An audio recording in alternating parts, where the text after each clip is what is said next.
bikin berdebar patut ditonton hingga selesai. Mulai berkembang baik tapi malah dipecat coach Shin Tae-yong. Angkat Patrick Kluivert, ada jejak mafia bola tertinggal di balik timnas Indonesia.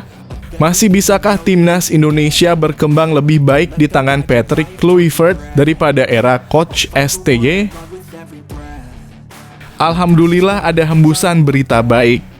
Erick Thohir bilang era Shin Tae-yong timnas lebih tertata dengan baik. Mulai puji era Shin Tae-yong, akankah pelatih timnas Indonesia itu dipanggil kembali?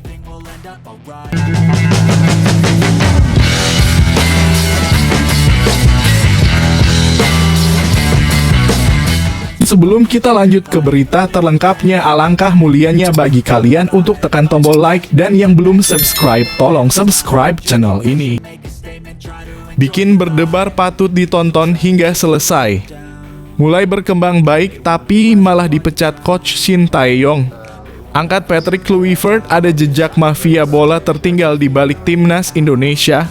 Masih bisakah timnas Indonesia berkembang lebih baik di tangan Patrick Kluivert daripada era coach STY?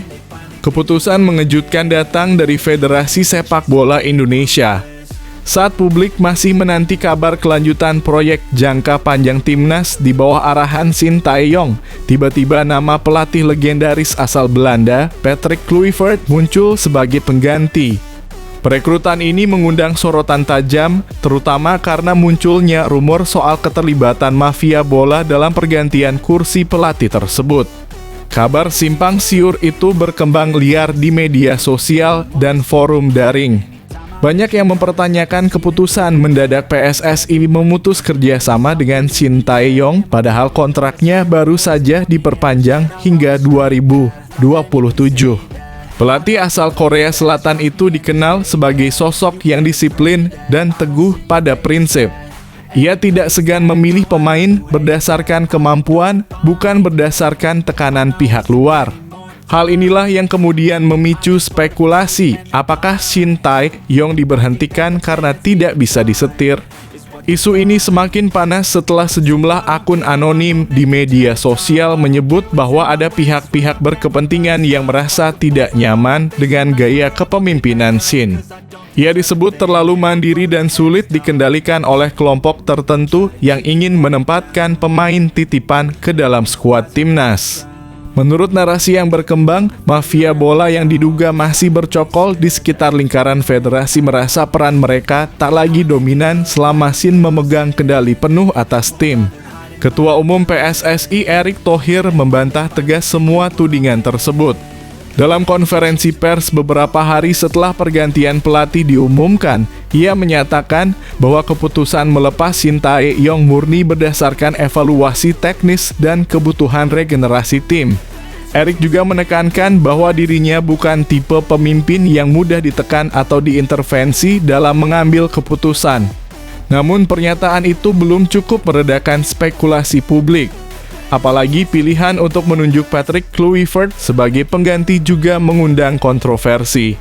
Nama Kluivert memang besar di dunia sepak bola, terutama sebagai mantan striker andalan Barcelona dan timnas Belanda. Namun, rekam jejaknya sebagai pelatih belum mentereng. Ia hanya pernah melatih tim seperti Curaçao dan Adana Demirspor tanpa pencapaian signifikan. Ditambah lagi, rekam jejak masa lalunya tak luput dari sorotan, dari utang judi hingga tuduhan kekerasan seksual yang berakhir pada penyelesaian hukum di luar pengadilan. Penunjukan Kluivert seolah mengirimkan sinyal bahwa PSSI lebih memilih nama besar ketimbang kesinambungan proyek jangka panjang. Padahal di bawah kepemimpinan Shin Tae-yong, timnas Indonesia mencatatkan lonjakan signifikan dalam peringkat FIFA dari posisi 173 menjadi 125. Ia juga berhasil membawa skuad merah putih melaju ke babak ketiga kualifikasi Piala Dunia 2026, sebuah pencapaian historis dalam beberapa dekade terakhir. Beberapa analis menyebut bahwa pergantian pelatih ini bisa mengganggu proses pembentukan tim nasional yang lebih stabil dan terarah. Apalagi Shin dikenal memiliki pendekatan berbasis pengembangan pemain muda dengan fokus pada pemain hasil didikan jangka panjang yang dipantau dari kompetisi usia dini. Metode ini disebut tidak sejalan dengan pola-pola lama yang disebut-sebut masih dipegang oleh aktor-aktor lama dalam sepak bola Indonesia. Narasi soal mafia bola memang bukan hal baru. Sejak lama dunia sepak bola nasional tak lepas dari isu manipulasi skor, intervensi pemilihan pemain, hingga pengaturan hasil pertandingan. Nama-nama besar dalam sejarah pengaturan skor di Liga Indonesia pernah mencuat ke publik meski tak semua berakhir di pengadilan. Kini, isu tersebut kembali muncul ke permukaan, kali ini dengan taruhannya adalah masa depan tim nasional. Publik pun terbelah. Sebagian tetap mendukung langkah Erick Thohir yang dianggap berani membawa nama internasional seperti Kluivert ke Indonesia. Namun sebagian lainnya menyayangkan keputusan mencopot pelatih yang telah memberi arah jelas bagi timnas. Banyak yang menilai pemecatan Shin sebagai sebuah langkah mundur, terutama karena tidak ada penjelasan rinci soal kriteria kegagalannya. Patrick Kluivert sendiri belum memberikan pernyataan terbuka soal tudingan-tudingan yang menyertainya. Dalam wawancara singkat usai pengumumannya sebagai pelatih timnas, ia hanya mengatakan bahwa dirinya ingin membawa Indonesia ke level yang lebih tinggi dan akan fokus pada pembentukan tim dengan pemain-pemain yang tampil reguler di klubnya masing-masing. Pernyataan itu pun kembali memicu pertanyaan, apakah pola seleksi pemain ke depan akan tetap mengutamakan meritokrasi atau mulai bergeser mengikuti kepentingan-kepentingan yang lebih abu-abu? Masyarakat pecinta sepak bola tentu berharap bahwa ini hanyalah spekulasi belaka. Namun transparansi dari federasi tetap menjadi kunci. Tanpa kejelasan proses evaluasi, transparansi kontrak, dan akuntabilitas kebijakan, bukan tidak mungkin isu mafia bola kembali mengakar dan merusak fondasi yang telah dibangun selama ini. Jika benar ada kekuatan gelap yang mulai masuk lagi ke jantung timnas, maka publik harus menjadi garda terdepan dalam mengawasi. Sebab harga yang harus dibayar bukan sekadar sebuah pertandingan, tetapi masa depan sepak bola nasional.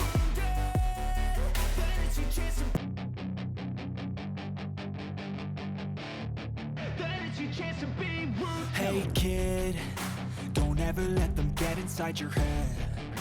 They'll tell you what to do in life instead of everything you know that you could get. Don't let them guide your life towards regret. I'll fight for what I love with every breath. My past is filled with things I won't forget. I use them all to push me to my best. So treat the worst of times just like Alhamdulillah ada hembusan berita baik. Erick Thohir bilang era Shin Tae-yong timnas lebih tertata dengan baik. Mulai puji era Shin Tae-yong, akankah pelatih timnas Indonesia itu dipanggil kembali? Kabar mengejutkan datang dari dalam tubuh PSSI. Ketua Umum PSSI Erick Thohir yang sebelumnya ambil keputusan mencopot Shin Tae-yong dari kursi pelatih timnas Indonesia kini mulai mengeluarkan pendapat yang terkesan memuji era kepemimpinan Shin Tae-yong. Sosok pelatih asal Korea Selatan itu dianggap Erick lebih tertata dalam membangun fondasi jangka panjang untuk masa depan sepak bola nasional dibanding kondisi saat ini. Pernyataan ini tentu memantik banyak tanda tanya dan spekulasi di kalangan pecinta sepak bola tanah air. Mungkinkah PSSI membuka kembali pintu bagi Shin Tae-yong untuk memimpin timnas Indonesia? Apakah ini sinyal bahwa keputusan pemecatan Shin beberapa waktu lalu mulai dievaluasi ulang? Dalam beberapa pertemuan tertutup dengan jajaran internal PSSI dan stakeholder sepak bola nasional, Erick Thohir dikabarkan mengakui bahwa pendekatan dan blueprint pembangunan yang di bawah Shin Tae-yong memiliki struktur yang jauh lebih jelas dan sistematis. Sumber dari dalam PSSI menyebutkan Erick sempat menyatakan rasa kagetnya atas tidak optimalnya kelanjutan program yang dulu telah dibangun Shin setelah digantikan. Sementara itu, kiprah Patrick Kluivert sebagai pengganti Shin belum menunjukkan hasil yang menggembirakan. Strategi dan gaya permainan timnas Indonesia di bawah Kluivert dinilai belum mampu menandingi perkembangan yang pernah dicapai oleh Sintayong, apalagi dalam hal pembinaan pemain muda dan konsistensi permainan. Berbagai kritik mengarah pada kurangnya kesinambungan serta visi jangka panjang yang menjadi ciri khas era Shin. Di tengah dinamika tersebut, tekanan dari berbagai pihak mulai meningkat kepada Erick Thohir untuk mempertimbangkan kembali pelatih yang telah membawa timnas Indonesia ke babak ketiga kualifikasi Piala Dunia 2026. Keputusan pemecatan Shin yang terkesan mendadak, bahkan setelah kontrak diperpanjang hingga 2027, menjadi salah satu sumber kontroversi yang belum usai. Kritikus dan pengamat sepak bola menyebut bahwa memanggil kembali Sintayong bukanlah kemunduran, melainkan langkah korektif yang tepat demi mengembalikan arah pembangunan timnas Indonesia. Pendekatan holistik dan sistematis yang diterapkan Shin diyakini masih sangat relevan untuk dijalankan dalam jangka panjang, khususnya dalam membina talenta muda yang berpotensi besar. Dari pihak Sintayong sendiri, belum ada konfirmasi resmi mengenai kemungkinan kembalinya ke timnas Indonesia. Namun, beberapa sumber dekat mengungkapkan bahwa sang pelatih masih memiliki ikatan emosional kuat dengan sepak bola Indonesia dan tak menutup kemungkinan untuk kembali apabila ada komunikasi terbuka dan itikat baik dari federasi. Situasi ini menghadirkan dilema bagi PSSI dan Erick Thohir. Di satu sisi ada kebutuhan untuk mempertahankan citra dan otoritas institusi, di sisi lain ada harapan besar dari publik untuk menjaga kesinambungan dan meraih kemajuan nyata dalam sepak bola nasional. Keputusan untuk membuka kembali pintu bagi Sintayong tentu bukan langkah mudah, mengingat berbagai faktor yang harus dipertimbangkan, termasuk manajemen konflik dan harapan stakeholders. Kasus ini juga mengangkat pertanyaan besar terkait visi jangka panjang PSSI terhadap sepak bola Indonesia. Apakah kebijakan yang diambil lebih didasarkan pada perhitungan strategis yang matang atau justru terpengaruh oleh tekanan politik dan gengsi? Era Sintayong diakui berhasil membangun pondasi yang kuat dengan fokus pada pengembangan pemain muda dan seleksi ketat berbasis meritokrasi. Berbeda dengan situasi sekarang yang lebih menonjolkan pendekatan pragmatis dan penunjukan figur berlabel besar, tapi belum mampu menghasilkan kemajuan signifikan di lapangan. Kini publik menantikan langkah nyata dari PSSI. Jika Erick Thohir benar-benar mengakui pentingnya konsistensi dan struktur yang telah dibangun, kemungkinan pemanggilan kembali Sintayong menjadi semakin nyata. Langkah ini bisa menjadi momentum bagi perbaikan arah timnas dan menumbuhkan harapan baru bagi sepak bola Indonesia. Namun semua masih tersimpan tanda tanya.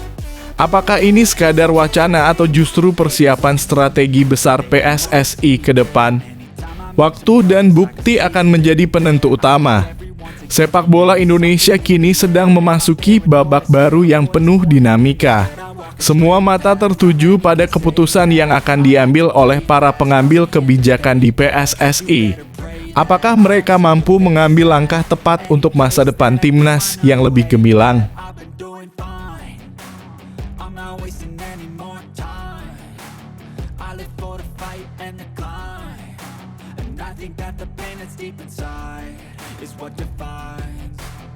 So I won't give up, I'm gonna make it to the top. I don't care what's in my way, I swear I'm never gonna stop. I could fall flat on my face and I swear I will get back up. Cause I don't deserve a thing and the road ahead is tough. They'll try to kick you while you're down. They wanna rise up while you drown. They wanna fill your head with doubt. They're silently scared that you'll figure it out. I'll make it look like I'm losing, won't bother hiding my bruises. And when they finally think you're wounded, then it's your chance to be ruthless.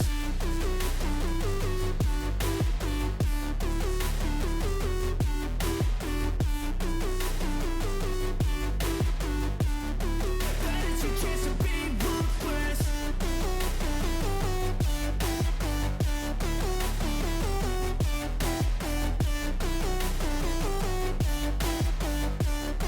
Then it's your chance to be 7 gelandang Arsenal dari Spanyol sebelum Martin Subimendi. Arsenal akhirnya mengumumkan transfer Martin Subimendi pada 6 Juli 2025.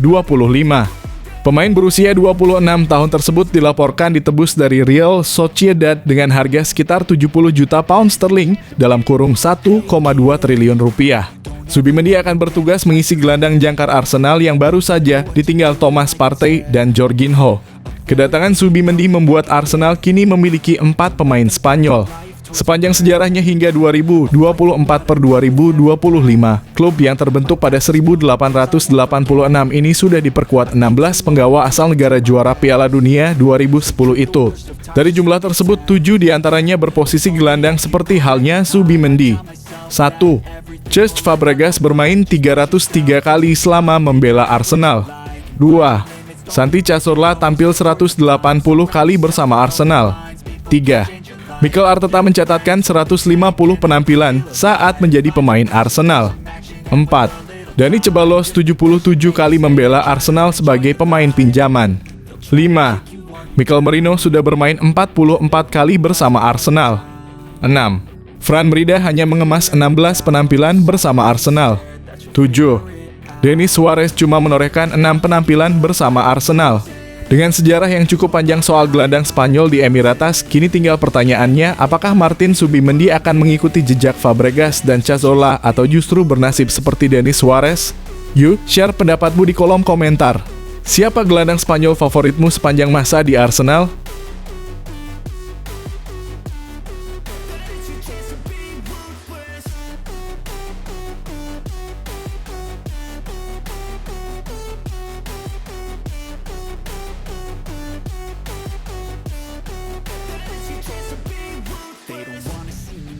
They don't wanna see me care. Anytime I make some progress, I can see that they compare. I think everyone's against me, maybe something in the air. Am I paranoid? I swear a void is forming and they're scared. I walk a straight path, not many can say that. I like to play fast, cross me and there's payback. You better pray that I don't see your face at any place that I go. I know you hate that. I've been doing fine, I'm not wasting any more time.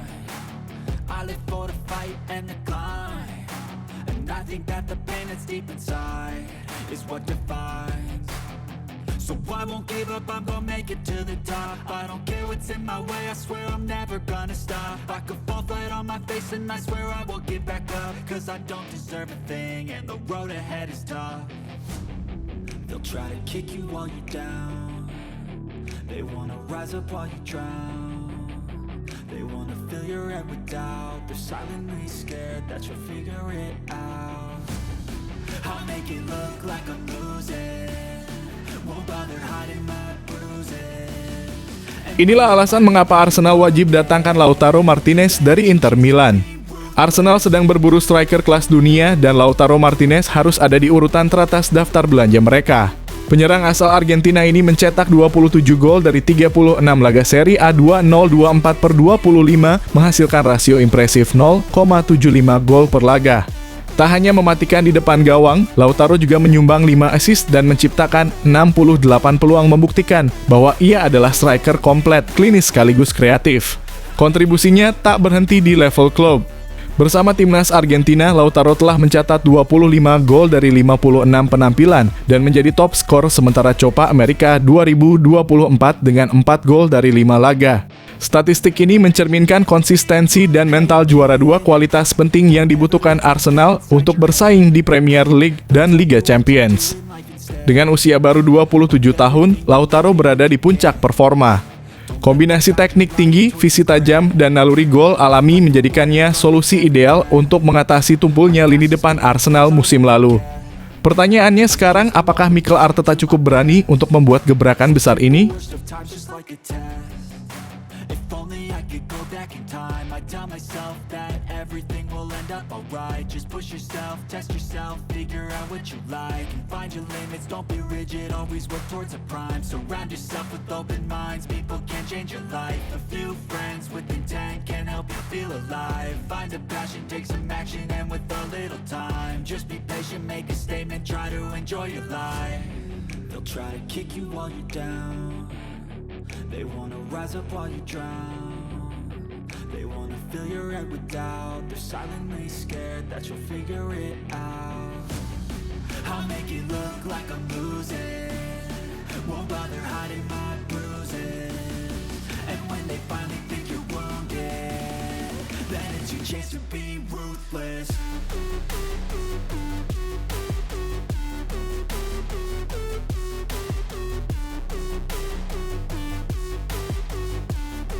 Then it's your chance to be ruthless.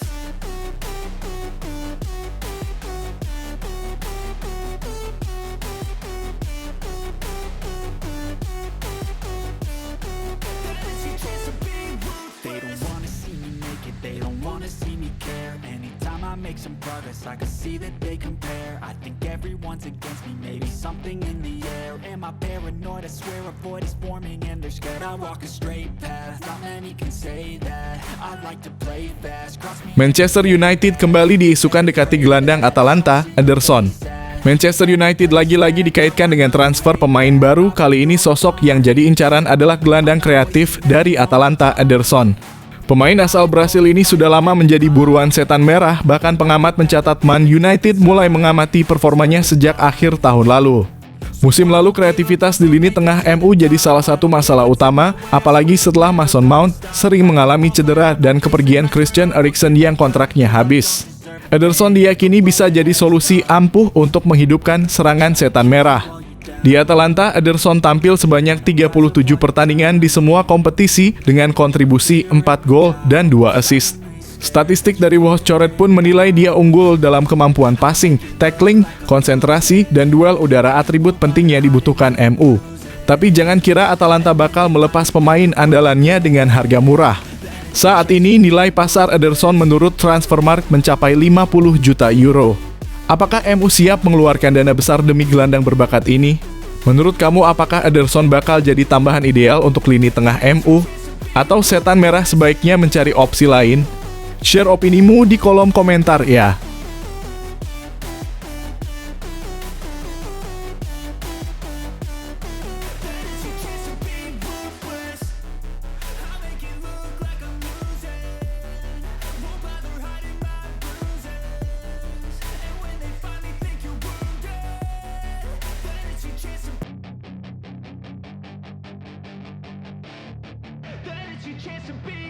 Hey kid, don't ever let them get inside your head. They'll tell you what to do in life instead of everything you know that you could get. Don't let them guide your life towards regret. I'll fight for what I love with every breath. My past is filled with things I won't forget. I use them all to push me to my best. So treat the worst of times just like a test. If only I could go back in time, I'd tell myself that everything will end up alright. Just push yourself, test yourself, figure out what you like, and find your limits, don't be rigid, always work towards a prime. Surround yourself with open minds, people can change your life. A few friends with intent can help you feel alive. Find a passion, take some action, and with a little time, just be patient, make a statement, try to enjoy your life. They'll try to kick you while you're down. Fluminense versus Chelsea, pusingnya jadi Enzo Maresca, pilih Joao Pedro atau Nicolas Jackson. Chelsea akan menghadapi laga krusial di babak semifinal Piala Dunia antar klub 2025 melawan wakil Brasil, Fluminense. Pertandingan Fluminense versus Chelsea yang digelar pada hari Rabu dalam kurung 9 Juli 2025 dini hari ini akan menjadi penentu langkah mereka menuju partai puncak. Namun, jelang laga ini pelatih Chelsea Enzo Maresca justru dihadapkan pada sebuah dilema di lini depan. Absennya penyerang andalan Liam Delap akibat skorsing memaksanya untuk segera mencari solusi terbaik. Dua nama kini menjadi kandidat utama untuk mengisi kekosongan di pos penyerang tengah, yaitu rekrutan anyar Joao Pedro dan penyerang Nicolas Jackson. Keduanya sama-sama memiliki situasi dan karakteristik yang berbeda yang membuat Maresca harus berpikir keras. Sang pelatih pun telah buka suara mengenai kondisi kedua pemainnya tersebut dalam sesi konferensi pers pralaga. Mari kita simak lebih dalam pandangan Enzo Maresca dan siapa yang berpeluang besar untuk tampil sebagai starter di laga semifinal ini. Pilihan untuk posisi penyerang tengah kini mengerucut pada dua nama, rekrutan baru Joao Pedro yang baru bergabung pekan lalu dan Nicholas Jackson yang baru saja kembali dari masa skorsingnya sendiri. Maresca pun menegaskan bahwa timnya akan mencoba untuk beradaptasi dengan situasi sulit ini. Saya pikir setiap pertandingan kami mencoba untuk sedikit beradaptasi diri kami sendiri dalam hal mencari solusi, kata Maresca seperti yang dikutip oleh Football. London. Menurut kamu siapa yang lebih pantas jadi starter di laga penting ini? Joao Pedro dengan energi baru atau Nicholas Jackson yang sudah lebih mengenal ritme tim? Yuk, tulis opini kamu di kolom komentar.